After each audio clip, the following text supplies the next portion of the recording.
Richard, est-ce que vous pouvez nous parler des fameuses bactéries qui peuplent notre intestin?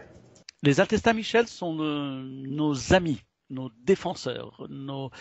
Ils nous aident à mieux assimiler ce que nous mangeons. C'est eux qui sont aux premières loges lorsque, imagine ton aliment arrivant dans l'intestin.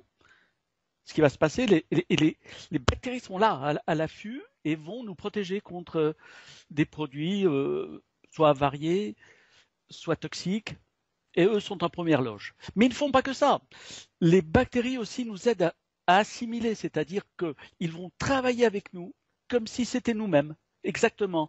Et l'ADN de la bactérie va travailler avec l'ADN de notre corps pour synthétiser des substances qu'on appelle les neurotransmetteurs.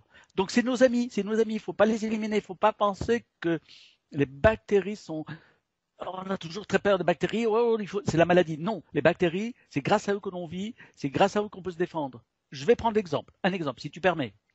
Je vais prendre l'exemple de la femme. C'est les femmes ont un petit problème, quand ils prennent des antibiotiques, ils peuvent détruire une partie de leurs bactéries, de leur microbiote qui se trouve au niveau du vagin. La prise d'antibiotiques va détruire ça.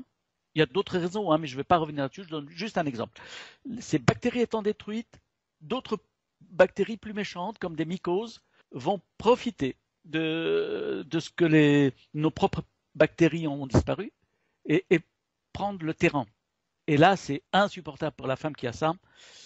Plus de possibilité de relation, donc la vie ne peut pas se poursuivre s'il n'y a pas ses propres bactéries. Les femmes ont besoin de ces Doderlein, ces bacilles de Doderlein, qui les défendent. Pareil pour l'intestin, il nous faut nos propres bactéries. C'est nos bactéries qui sont en première loge, donc sans eux, on ne peut pas vivre. Des bonnes bactéries, c'est une bonne santé. Des mauvaises bactéries, c'est une mauvaise santé.